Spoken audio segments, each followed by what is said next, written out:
السلام علیکم، خوش آمدید کہتی ہوں میری ویڈیو میں۔ حضرت کعب بن مالک رضی اللہ تعالیٰ عنہ کا واقعہ بے انتہا دلچسپ اور رقت امیز ہے۔ یہ انہوں نے اس وقت خود ہی بیان فرمایا جب بوڑھے اور بینائی سے محروم ہو چکے تھے۔ فرماتے ہیں، میرا واقعہ یہ ہے کہ جس زمانے میں شرکت تبوک سے پیچھے رہ گیا، اس وقت میں انتہائی خوشحالی میں تھا۔ اس سے پہلے 2 سواریاں میرے پاس کبھی جمع نہیں ہوئی تھیں، اور اس جنگ میں تو 2 سواریاں بھی میں نے خرید رکھی تھی۔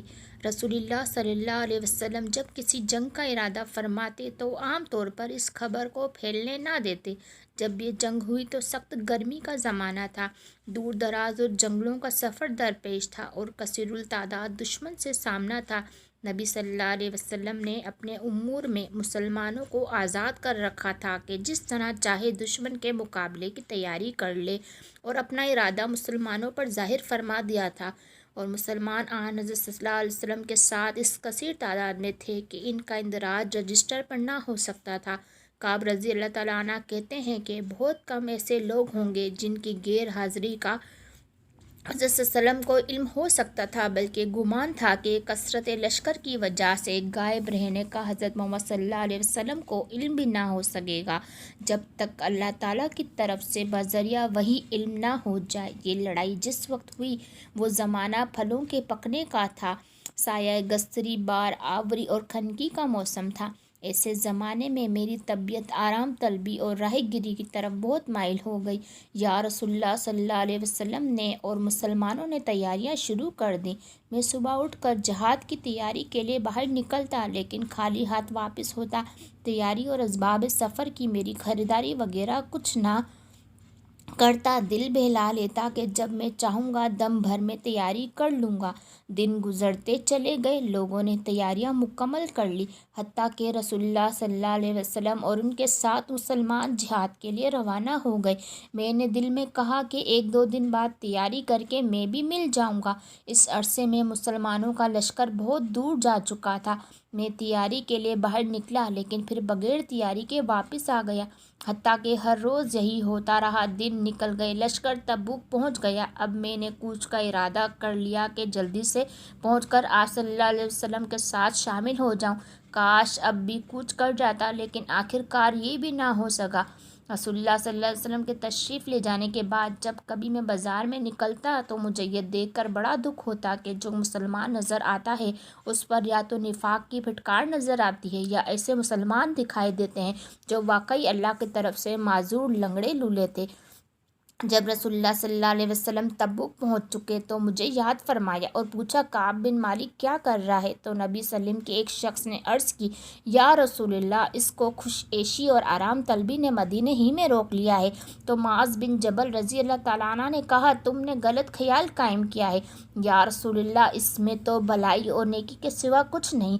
رسول اللہ صلی اللہ علیہ وسلم یہ سن کر خاموش رہے۔ جب رسول اللہ صلی اللہ علیہ وسلم تبوک سے واپس تشریف لانے لگے تو میں سخت پریشان تھا کہ اب کیا کروں۔ میں غلط ہیلے سوچنے لگا تاکہ آپ صلی اللہ علیہ وسلم کے عتاب سے محفوظ رہ سکوں۔ چنانچہ ہر ایک سے رائے لینے لگا، اور جب معلوم ہوا کہ آپ صلی اللہ علیہ وسلم تشریف لا چکے ہیں تو اب غلط سوچ وچار سے دستبردار ہو گیا۔ اب میں نے اچھی طرح معلوم کر لیا کہ میں کسی طرح بھی نہیں بچ سکتا، چنانچہ میں نے سچ سچ کہنے کا ارادہ کر لیا۔ نبی صلی اللہ علیہ وسلم جب سفر سے واپس آئے تو سب سے پہلے مسجد گئے، 2 رکعت نماز پڑھی اور لوگوں کے ساتھ مجلس کی۔ اب جنگ میں شریک ہونے والے آ کر عذر و معذرت کرنے لگے اور قسمیں کھانے لگے۔ ایسے لوگوں کی تعداد 80 سے کچھ اوپر تھی۔ نبی صلی اللہ علیہ وسلم باحکم ظاہر ان کی بات قبول کیے جا رہے تھے، ان کی کوتاہیوں کے لیے طلب مغفرت کر رہے تھے۔ میری باری آئی، میں نے آ کر سلام عرض کیا۔ آپ صلی اللہ علیہ وسلم نے فرمایا، یہاں آؤ۔ میں سامنے جا بیٹھا۔ مجھ سے فرمایا، تم کیوں رکے رہے؟ کیا تم نے تیاری جہاد کے لیے خریداری نہیں کر لی تھی؟ میں نے کہا، یا رسول اللہ صلی اللہ علیہ وسلم، اگر میں اس وقت آپ کے سوا کسی اور سے بات کرتا تو ساتھ ساتھ بڑی ہو جاتا، کیونکہ مجھے بحث بات کرنا اور معذرت کرنا خوب آتا ہے، لیکن اللہ کی قسم میں جانتا ہوں کہ اس وقت تو جھوٹی بات بنا کر میں آپ کو راضی کر لوں گا، لیکن بہت جلدی اللہ آپ کو مجھ سے ناراض کر دے گا۔ اگر میں سچ سچ کہہ دیا تو حسین عاقبت کی مجھے اللہ کی طرف سے امید ہو سکتی ہے؟ یا رسول اللہ، میں اللہ کی قسم کوئی معقول عذر نہیں رکھتا تھا، میرے پاس عدم شرکت جنگ کا در حقیقت کوئی حیلہ نہیں۔ تو آپ صلی اللہ علیہ وسلم نے فرمایا، ہاں یہ سچ کہتا ہے، اچھا اب تم چلے جاؤ اور انتظار کرو کہ اللہ تعالیٰ تمہارے بارے میں کیا حکم فرماتا ہے۔ چنانچہ میں چلا گیا، بنی سلمہ کے لوگ بھی میرے ساتھ اٹھے، ساتھ ہو لیے اور کہنے لگے، اللہ کی قسم ہم نے تمہیں پہلے کوئی خطا کرتے نہیں دیکھا ہے۔ دوسرے لوگوں نے جیسے عذرات پیش کر دیے، تم نے حضور کے سامنے کچھ بھی عذر نہیں کیا، ورنہ نبی کریم نے دوسروں کے لیے جیسے استغفار کیا تھا، تمہارے لیے بھی حضرت صلی اللہ علیہ وسلم کا یہ استغفار کافی ہوتا۔ غرض کے لوگوں نے اس بات پر اس قدر زور دیا کہ میں نے ایک بار یہ ارادہ کر ہی لیا کہ پھر واپس جاؤ اور کوئی عذر تراش دو، لیکن میں نے لوگوں سے دریافت کیا کہ میری طرح کیا کسی اور کی بھی صورتحال ہے؟ کہا، تمہاری طرح کے اور 2 آدمی ہیں جنہوں نے سچ سچ کہہ دیا ہے۔ میں نے پوچھا، وہ کون ہے؟ کہاں گیا؟ مرارہ بن ربیع العامری اور ہلال بن امی الواقفی۔ کہا گیا، یہ دونوں مرد صالح ہیں، بدر میں شریک تھے۔ اب میرے سامنے ان کا نقش قدم تھا، اس لیے میں دوبارہ رسول کے پاس نہ گیا۔ اب معلوم ہوا کہ رسول نے ہم تینوں سے سلام کلام کرنے سے لوگوں کو ممانعت کر دی ہے اور لوگوں نے ہمارا بالکل بائیکاٹ کر دیا ہے۔ ہم ایسے بدل گئے کہ زمین پر رہنا ہمیں بوجھ معلوم ہونے لگا۔ ہم پر اس ترک تعلقات کے 50 دن گزر گئے۔ ان دونوں نے تو منہ چھپا کر کھانا نشیبی ہی اختیار کر لی، روتے پڑتے رہے۔ میں ذرا سخت مزاج تھا کہ قوت برداشت تھی، جا کر جماعت کے ساتھ برابر نماز پڑھتا تھا، بازاروں میں گھومتا تھا، لیکن مجھ سے کوئی بولتا نہ تھا۔ رسول کے پاس عطائے رسول صلی اللہ علیہ وسلم تشریف فرما رہے تھے، میں سلام کرتا اور دیکھتا کہ جواب سلام کے لیے حضرت محمد صلی اللہ علیہ وسلم کی ہونٹ ہلتے کہ نہیں۔ پھر آپ صلی اللہ علیہ وسلم کے قریب نماز پڑھ لیتا، کنکھیوں سے آپ صلی اللہ علیہ وسلم کو دیکھتا، میں نماز پڑھنے لگتا تو آپ صلی اللہ علیہ وسلم مجھے دیکھتے، میں آپ صلی اللہ علیہ وسلم کی طرف متوجہ ہو جاتا تو نظر پھیر لیتے۔ جب اس بائیکاٹ کی مدت لمبی ہوتی گئی تو میں ابو قتادہ رضی اللہ تعالیٰ عنہ کے باغ کی دیوار پھاند کر ان کے یہاں گیا۔ وہ میرے چچا زاد بھائی تھے، میں انہیں بہت چاہتا تھا۔ سلام کیا، واللہ انہوں نے جواب نہ دیا۔ میں نے کہا، اے ابو قتادہ، تمہیں اللہ کی قسم کیا تم نہیں جانتے میں اللہ کو اور رسول اللہ صلی اللہ علیہ وسلم کو دوست رکھتا ہوں؟ وہ سن کر خاموش ہو گئے۔ میں نے اللہ کی قسم دے کر بات کی، پھر کچھ نہ بولے۔ میں نے پھر قسم دی، کچھ بھی نہ کہا، لیکن انجان پن سے بولے، اللہ اور اس کے رسول کو علم ہے۔ میں پھوٹ پھوٹ کر رونے لگا، پھر دیوار پھاند کر واپس ہو گیا۔ ایک دن بازار مدینہ میں گھوم رہا تھا کہ شام کا ایک قبطی جو مدینہ کے بازار میں کھانے کی کچھ چیزیں بیچ رہا تھا، لوگوں سے کہنے لگا، کعب بن مالک رضی اللہ تعالیٰ عنہ کا کوئی پتہ دے۔ لوگوں نے میری طرف اشارہ کر دیا۔ وہ میرے پاس آیا اور شاہ غسان کا ایک مکتوب میرے حوالے کیا۔ چونکہ میں پڑھا تو لکھا تھا کہ ہمیں اطلاع ملی ہے کہ تمہارے آقا رسول اللہ صلی اللہ علیہ وسلم نے تم پر سختی کی ہے۔ اللہ نے تمہیں کوئی معمولی آدمی تو نہیں بنایا ہے، تم کوئی گرے پڑے نہیں ہو، تم ہمارے پاس آ جاؤ، ہم تمہیں نواز دیں گے۔ میں نے یہ پڑھ کر کہا، میرے اللہ، یہ نئی مصیبت آ پڑی۔ میں نے اس مکتوب کو آگ میں جھونک دیا، اور جب 50 میں 40 دن گزر گئے تو رسول اللہ صلی اللہ علیہ وسلم کا ایک قاصد میرے پاس آیا اور کہا کہ حضرت محمد صلی اللہ علیہ وسلم نے حکم دیا ہے کہ اپنی عورت سے علیحدہ ہو۔ میں نے پوچھا، کیا حکم ہے، کہ طلاق دوں؟ کہا، نہیں، صرف الگ رہو، قربت نہ کرنا۔ کہا کہ دوسرے دونوں کے بارے میں بھی یہی حکم ہوا ہے۔ چنانچہ میں نے اپنی عورت سے کہہ دیا کہ میں کہ چلی جاؤ، حتیٰ کہ اللہ کا کوئی حکم پہنچے۔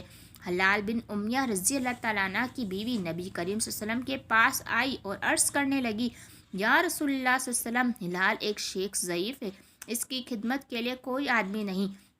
اگر میں ان کی خدمت میں لگی رہوں تو آپ صلی اللہ علیہ وسلم نامنظور تو نہ کریں گے؟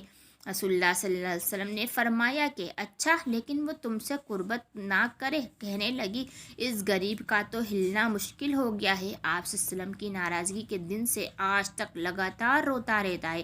میرے گھر والوں میں سے ایک نے کہا، تم بھی رسول اللہ صلی اللہ علیہ وسلم سے اپنی بیوی سے خدمت لینے کی اجازت حاصل کر لو، جیسے کہ ہلال کو اجازت مل گئی۔ میں نے کہا، اللہ کی قسم میں اس بات کی حضرت محمد صلی اللہ علیہ وسلم سے درخواست نہ کروں گا۔ نامعلوم حضور صلی اللہ علیہ وسلم کیا فرمائیں گے؟ میں نوجوان آدمی ہوں، مجھے کسی سے درخواست لینے کی ضرورت نہیں۔ اب ہم نے مزید 10 دن گزارے اور لوگوں کے قطع تعلق کو 50 دن گزر گئے۔ 50ویں دن کی صبح اپنے گھر کی چھت پر صبح کی نماز پڑھ کر میں اس حال میں بیٹھا ہوا تھا جیسا کہ اللہ تعالیٰ نے اپنے کلام مجید میں فرمایا ہے، یعنی میری جان مجھ پر بھاری معلوم ہو رہی تھی، یہ وسیع دنیا مجھے تنگ محسوس ہو رہی تھی کہ سلہ پاڑی پر سے ایک پکارنے والے کی آواز میرے کان میں پڑی کہ وہ بلند آواز سے چیخ رہا تھا کہ اے کعب بن مالک خوش ہو جاؤ۔ یہ سنتے ہی میں سجدے میں گر پڑا اور سمجھ گیا کہ اللہ نے میری توبہ قبول کر لی، مصیبت کا زمانہ گزر گیا۔ صبح کی نماز پڑھنے کے بعد رسول اللہ صلی اللہ علیہ وسلم نے اطلاع سنا دی کہ اللہ تعالیٰ نے ان تینوں کی توبہ قبول کر لی ہے۔ لوگ ہمیں خوشخبری دینے کے لیے دوڑے، ان دونوں کے پاس بھی گئے اور میرے پاس بھی ایک سوار تیز گھوڑا دوڑتا ہوا آیا، لیکن پہاڑی پر چڑھ کر آواز دینے والا زیادہ کامیاب رہا کہ جلد تر مجھے خبر مل گئی، کیونکہ گھوڑے کی رفتار سے آواز کی رفتار تیز ہوتی ہے۔ چنانچہ جب وہ شخص مجھ سے ملا جس کی آواز میں نے سنی تھی تو اس نے خوشخبری دینے کے سلسلے میں اپنے کپڑے اتار کر میں نے اسے پہنا دیے، واللہ میرے پاس اس وقت دوسرا جوڑا نہیں تھا۔ میں نے اپنے لیے مستعار تیار شدہ کپڑے لے کر پہن لیے۔ میں رسول اللہ صلی اللہ علیہ وسلم کے پاس جانے کے ارادے سے نکلا۔ لوگ مجھے راہ میں جوک در جوک ملتے اور مبارکباد دیتے جاتے۔ میں مسجد میں داخل ہوا تو نبی کریم صلی اللہ علیہ وسلم نے لوگوں کے درمیان بیٹھے ہوئے تھے۔ مجھے دیکھتے ہی طلحہ بن عبید اللہ دور پڑے، مجھ سے مصافحہ کر کے مبارکباد دی۔ مہاجرین میں سے کسی نے ان کے سوا یہ اقدام نہیں کیا۔ کعب رضی اللہ تعالیٰ عنہ نے طلحہ رضی اللہ تعالیٰ عنہ کی اس خلوص کو کبھی فراموش نہیں کیا۔ میں نے آ کر رسول اللہ صلی اللہ علیہ وسلم کو سلام کیا۔ آپ صلی اللہ علیہ وسلم کا چہرہ مبارک خوشی سے چمک اٹھا، کہنے لگا خوش ہو جاؤ، جب سے تم پیدا ہوئے ایسی خوشی کا دن تم پر نہ آیا ہوگا۔ میں نے پوچھا یا رسول اللہ، یہ بشارت آپ کی طرف سے یا اللہ کی طرف سے؟ فرمانے لگے اللہ کی طرف سے۔ نبی کریم خوش ہو جاتے تو آپ صلی اللہ علیہ وسلم کا چہرہ مبارک چمک اٹھتا تھا، گویا چاند کا ٹکڑا ہے، اور آپ صلی اللہ علیہ وسلم کی خوشنودی آپ کے چہرہ مبارک ہی سے ظاہر ہو جاتی۔ میں نے حضرت محمد صلی اللہ علیہ وسلم سے عرض کی یا رسول اللہ صلی اللہ علیہ وسلم، میری قبولیت توبہ کی یہ برکت ہونی چاہیے کہ میں اپنا سارا مال و متاع اللہ اور اس کے رسول کی راہ میں لٹا دوں۔ نبی کریم نے فرمایا ایسا نہیں، کچھ رکھو اور کچھ صدقہ کرو، یہی بہتر صورت ہے۔ میں نے کہا کہ خیبر سے جو حصہ مجھے ملا تھا وہ میں اپنے لیے رکھ لیتا ہوں۔ رسول اللہ صلی اللہ علیہ وسلم سچائی کی برکتوں کے سبب اللہ نے مجھے نجات بخشی۔ اللہ کی قسم، میں نے جب سے حضرت محمد صلی اللہ علیہ وسلم سے راست گئی کا ذکر کیا پھر کبھی جھوٹ نہیں بولا۔ اللہ سے دعا ہے کہ وہ آئندہ بھی کبھی مجھ سے جھوٹ نہ بلوائے۔ اللہ تعالی ہم سب کو بھی سچ بولنے کی توفیق دے، آمین۔ میری ویڈیو اچھی لگی ہو تو پلیز لائک، شیئر، سبسکرائب ضرور کرنا۔ جزاک اللہ۔